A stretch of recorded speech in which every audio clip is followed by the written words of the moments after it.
Taurus, let's see what the week ahead has in store.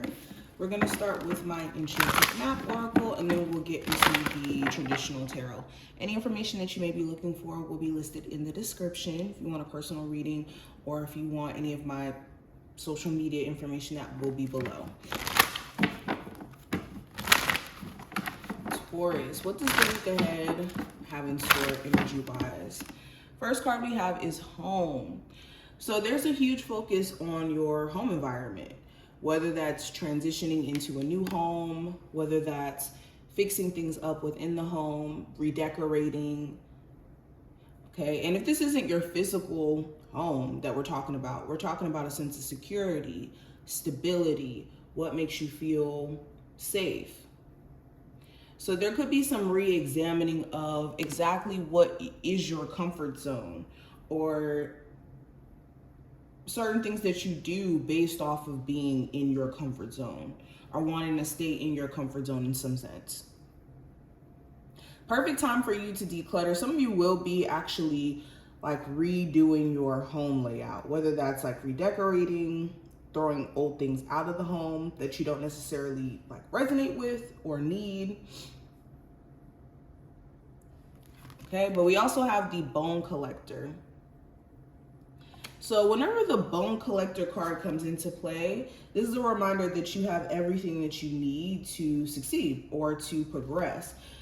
This is like the Magician card to me in the regular tarot, because it's a card that helps you recognize your capabilities. And this card also reminds you to be present in your current reality and not being so engulfed in the past or so focused on the past that it makes you lose sight of, again, your capabilities, what your possibilities of what the future may hold for you. Okay, this is also a reminder to act as if you have what you already need and to tap into a level of patience. And with you having awareness of how old wounds of the past affect you, you'll see how you don't have to be defined by them anymore. So this week is going to be about breaking away from conditionings of the past that has made you lose sight of your worth. And we have Wide Open. So this card is about being receptive to what the universe has to offer you and being open to receiving the blessings that the universe is bringing your way. This is about expressing yourself freely, stepping into your uniqueness, being unapologetic about the fact that you have unique qualities and unique things about yourself that other people may resonate with or connect to. And this also is a card about letting go of old ideas and being open to, like I said, potential that the future has for you just as a whole. Okay, and we also have cleaning house. So this goes right back into what I was saying about the home. Perfect time for you to let go of old clothes, old furniture, old things that don't resonate with who you are anymore, or things you just don't want in your space. This is also about just decluttering your life as a whole, getting rid of unwanted relationships, or letting go of emotional baggage, certain thoughts, certain memories. And we have the Balancing Act as the last card. So the Balancing Act comes up when we're needing to prioritize balance in our lives. Yes, there's going to be moments where things are not as balanced. And most of life, we're trying to do like a balancing act where we're trying to keep it together with the ebb and flow that we're experiencing. But it's important that you're choosing peace over anxiety or fear. And it's important that you're working on inner stability, being the best version of yourself inward so that your outward situation will shift. Because some of you could be too focused on like the physical and like whether or not your finances are going to improve, whether or not a relationship's going to improve, that you may have neglected yourself spiritually in the process. So it's making sure you're not neglecting yourself. But let's keep going. for Sun, Moon, Rising, and Venus placements, the overall energy, we have the Three of Pentacles. The energy around career, we have the Page of Wands. Your love life, we have the Ace of Wands. Sorry, this goes here.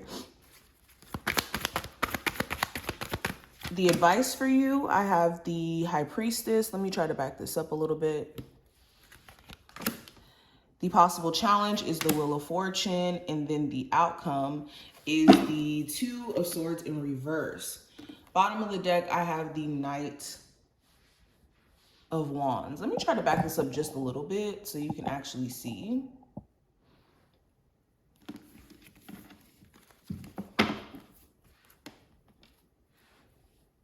Okay, so just going into the overall card for this time frame, the Knight of Wands at the bottom of the deck, this is a week where you want to be mindful of how your energy is being expelled out. Whenever the Knight of Wands comes up for me, it symbolizes an energetic influx or being energetically all over the place. 1 second, having a lot of energy and being motivated and being in a positive place, excuse me. And then another moment, maybe more so irritated or angry or just maybe feeling burned out. So this week is about taking care of yourself energy-wise. What are some things that you can do to make sure that you're in a balanced energy? And if anything is throwing you off energetically during this time frame, you need to be mindful of this and cautious of this. Now, going into the first card, I have the Three of Pentacles. So this talks about teamwork. You could be working on some sort of business idea and contemplating on who to bring in on this business idea. You could even have a business partner as of right now, and you could be wanting them to, of course, produce more or be more consistent or show up more. So that could be a conversation that you're going to be having. Also, any of my Taurus who could be in like a third party situation where you're dating somebody and then they're like actively trying to build a relationship elsewhere, or actively have built a relationship elsewhere, you could be asking yourself important questions as to whether or not you want to keep dealing with your person, especially if they are, like, again, knowingly putting you in a third party situation. There could even be certain coworkers that you're starting to kind of side eye and wonder if you can keep working at the job that you're working at, because they could be drama filled, or they may not be making your, experience at work the best.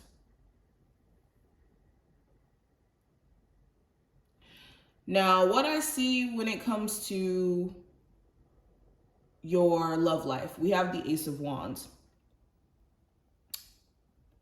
So when it comes to your love life, there's this strong sense of attraction that you and someone share here.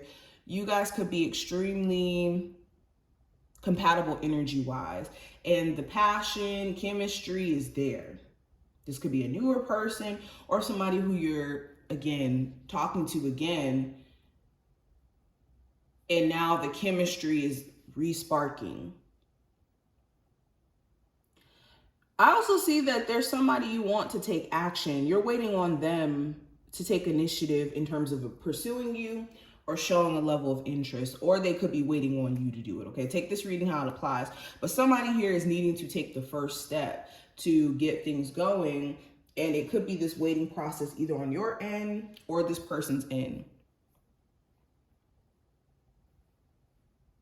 Some of you guys could have like a one-night stand or like a fling thing going on with somebody. And it could be the question of if it's just going to be purely sexual or if it's going to transcend into something more serious. Now, with career and finance, I have the Page of Wands. So again, there could be somebody in the workplace that's a little bit aggravating. They could be a little immature, and they do things without really thinking it through. And that could be something that makes you question if you want to work there. For others of you, you could be extremely passionate about a creative thing that you want to start. And you could have this strong desire to get started this week. Maybe you feel inspired. There could be a conversation you have with someone where they inspire you to get going and to start getting the ball rolling when it comes to this business endeavor or this creative idea. you could feel a lot more motivated during this time frame. So this is the perfect time for you to get going, get back started to the things that you used to do or the things that you love to do. Now, when it comes to the advice that you need to hear, I have the High Priestess. So it's important to listen to your intuition. Anytime that you're purposely bypassing your intuition or not wanting to listen out of, wanting to take matters into your own hands or just wanting to dismiss your intuitive nudges, this will come back to bite you in the behind. So if you are like refusing to listen to your intuition just out of temporary satisfaction or a temporary outcome, you could be doing yourself a big disservice just overall. Also, not only is it important that you're listening to your intuition, but you're taking time out to uncover things about yourself or see yourself from a different set of eyes so that you can have self-awareness as well. Because the more self-aware you are and honest in this self-awareness, the better you're able to navigate through your situation. Now, the challenge here, I do have the Wheel of Fortune. So the challenge may be just unexpected change. Things around you are constantly shifting and changing. And with the Wheel of Fortune, there's certain changes that are out of your control. The Wheel of Fortune is a major arcana card, and it's a force that cannot be controlled. So the challenge could be that there's changes that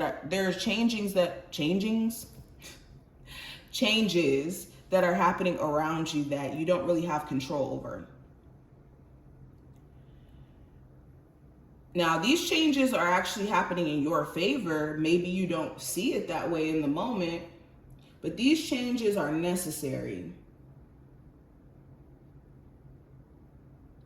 Now, when it comes to the last card, this is a message from your spiritual team with the Two of Swords in reverse. Yeah, it's important that you don't put yourself on pause anymore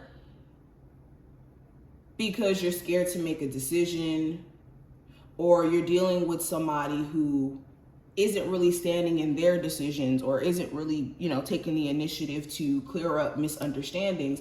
It's important that you're not putting your life on pause for that, because some of you have been literally stopping yourself from living your best life because you're waiting on someone else to confirm that they're going to come back or something like that, or that they're going to change, when it's stopping you from living your best life.